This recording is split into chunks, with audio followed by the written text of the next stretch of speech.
Well, Brendin, it's just good to be with you this morning. Brendin is in Tucson, Arizona, and he is a church planter, campus ministry engaged work there, and just glad to have him with us today.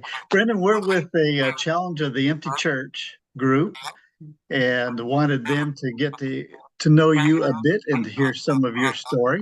So, Brenda, give us an overview of your background, your journey in ministry, and how you and Caitlin made it to Tucson, Arizona. Yeah, so briefly, I grew up in Southern California, in the Churches of Christ at Conejo Valley Church of Christ, and went to school at Pepperdine and graduated in 2012. And then right out of that, went into full-time ministry at a local Church of Christ in Los Angeles, Hilltop Church of Christ. And I was there for 10 years doing youth ministry and a little young adult ministry, and got married to Caitlin during my time at Hilltop, and we love doing youth ministry in Southern California, and getting to kind of love on teens and their families, and then also get to do some young adult ministry at Hilltop as well. And so, towards the end of our time at Hilltop, we were just kind of thinking and praying about what God had in store for us for the next season, and for whatever reason,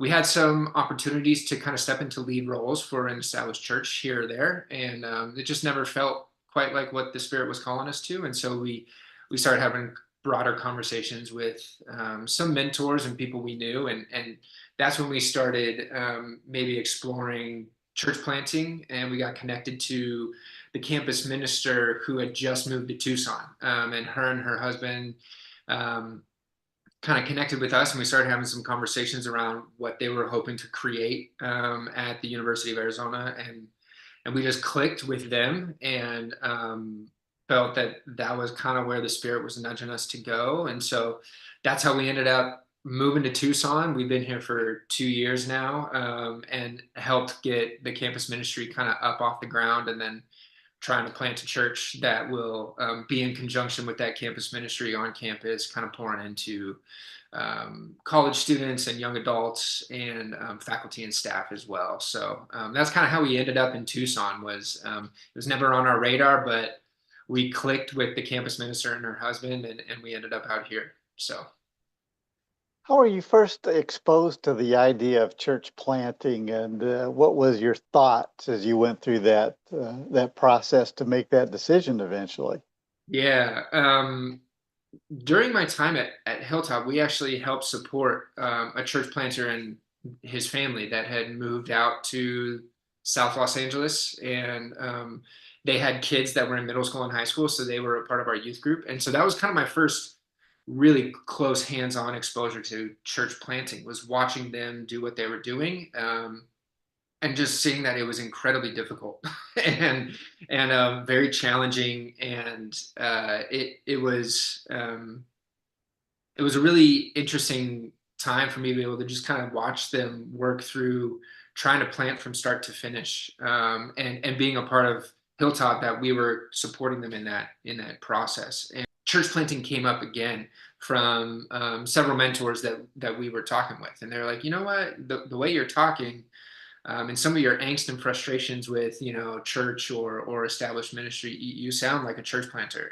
And I was like, I don't know what that means, but we're open to anything that God might have in store for us. And so that's when we started having conversations with Kairos a little more seriously, and exploring just the nitty gritty of what does that entail, what does that look like, what does that mean.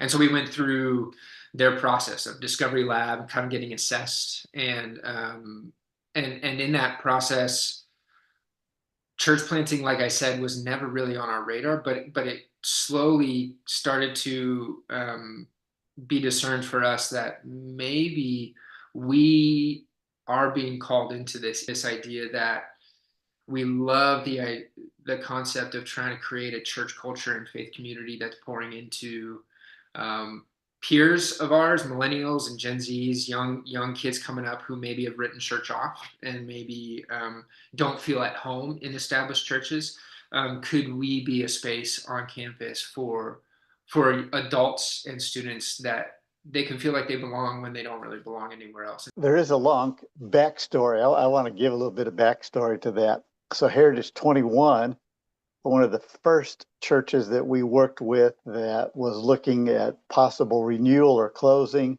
In that process, they realized that their best option was to close. And so as they closed, one of the things they wanted to do was to set aside some of the funds from the sale of their real estate to try to replant a church in Tucson. And most of the rest of the funds went to church planting in other parts of the country. So you had a church that was there, had a long history, a long ministry of pouring into the Tucson area. And then that funding was set aside to bring someone in. We didn't know who it was going to be. You didn't know who it was going to be, but God brought it together. How did having that kind of funding available to help you get started, how important was that to you? What kind of benefits have you received yourself and then in the ministry from that history of the Mountain Avenue Church of Christ that you're kind of building on top of? Yeah, I mean, that was huge. Just one in the early days when we were just in initial conversations with Kairos about potentially going to Tucson, and working with this new campus ministry. They already had those funds sitting there waiting, and they were like, well, Tucson would be a great choice, we think, because of many factors, one of which is there's significant funds that a Church of Christ has set aside for church planting. And that was in the early days for us, just one of those kind of honoring and empowering things to hear and learn. It's like, oh, there was a church in town that Mountain Avenue Church of Christ was half a block from campus. And they did have a campus ministry presence back in their heyday. And for us to come in and feel valued enough by this community that didn't even exist anymore, to say, yeah, we believe in this.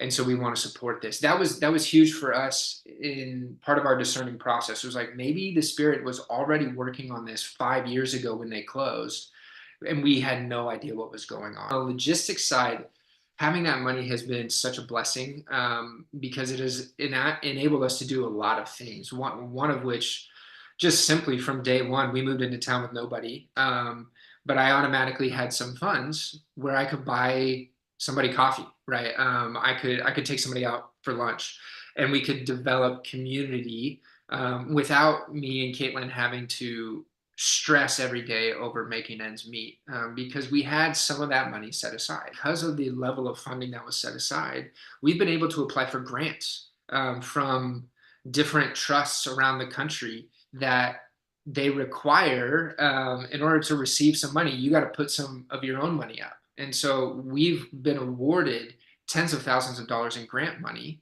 because we've had the Mountain Avenue money to say, yeah, we'll put it behind this. And so we've been able to match grant funding, and that has allowed us to hire an apprentice to come in and work with us for 2 years, where it's this young female student that just graduated from Harding, and she's going to be with us, joining us, helping us on the church plant side, and we're going to be mentoring and coaching her up and raising her up into leadership to potentially send her out. But it's also going to be a boost for us to have her here loving on our students and just helping with the workload. And so all of that wouldn't have been possible if we hadn't had the Mountain Avenue money. All of those things have been made possible because Mountain Avenue had the foresight, and Heritage21 was in conversation with them at the end there going, hey, you could really make this a huge blessing for a faith community and new life in the future down the road. It's been fun because I've connected with some of the former elders from Mountain Avenue who are still around in town.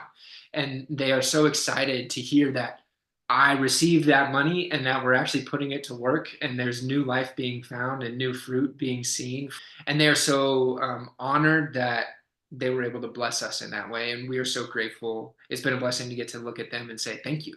This is what your vision has enabled today. 21, when we work with churches that are closing, that they have made that decision, we really encourage them to set aside 30% of what those net funds are going to be to go directly into church planting.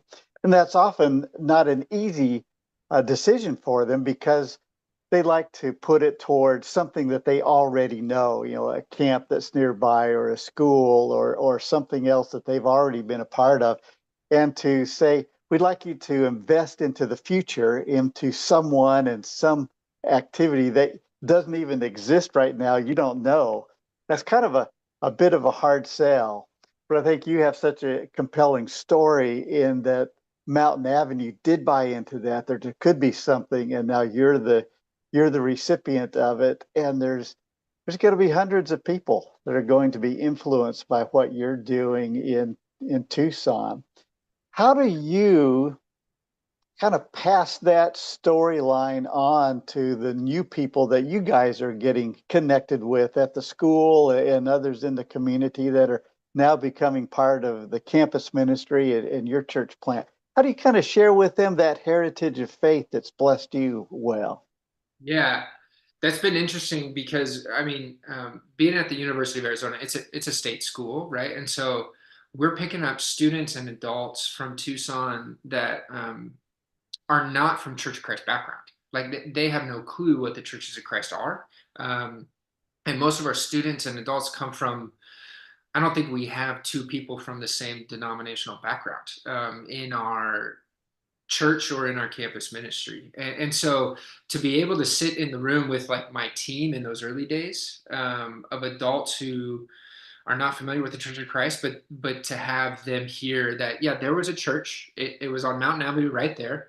Um, they closed their doors and sold their buildings and bequeathed a large percentage of that money to church planting. And we get to decide how to best steward the leftover funds that we've received. And for our adults to connect those dots and go, oh, okay, that's so like kingdom vision, right? That's so kingdom oriented that this church would, like you said, give money to somebody who they did not know was coming, right? Because I came 5 years later. It wasn't 6 months later. And so it's been incredibly, I think it's been formative for our adults because they automatically from day one, none of us own what's happening because we can't take credit for a lot of the things that we've been able to do. It has been God tying together those knots. And so it enables us to have a kingdom imagination through everything from the beginning because we are already receiving stuff that we can't take credit for, right? And so that automatically puts us in a posture of gratefulness and just imaginative, like what can we do with this to honor what the Spirit has been doing already. And so that's been really fun to get to communicate with our adults. And then on the student side as well, when I get lunch with students who are in crisis or hang out with kids and buy them, meals and stuff, they're like, they ask where that money's coming from. And I go, well, actually, there was a church here that doesn't exist anymore. And part of my funding is coming out of what that church wanted to see happen. And for the students who maybe have never grown up going to church or have no idea what the Church of Christ are, for them to go, they were willing to do that, even though they don't know me and I will never meet them, right? It creates this broadening picture of the kingdom of going, yeah, we're not just on these silos and islands. We are all part of the same team here, and new life is being found because folks at Mountain Avenue had the foresight and the vision and the willingness to partner with what God was going to do in faith, trusting that it would happen, even though they had no clue what that would look like or when it would happen. Oh, that's great. Well, thanks so much for spending this bit of time with us. Yeah. And I know those who are here at the Challenge of the Empty Church seminar that they appreciate getting to know you a little bit and hearing your and Caitlin's story.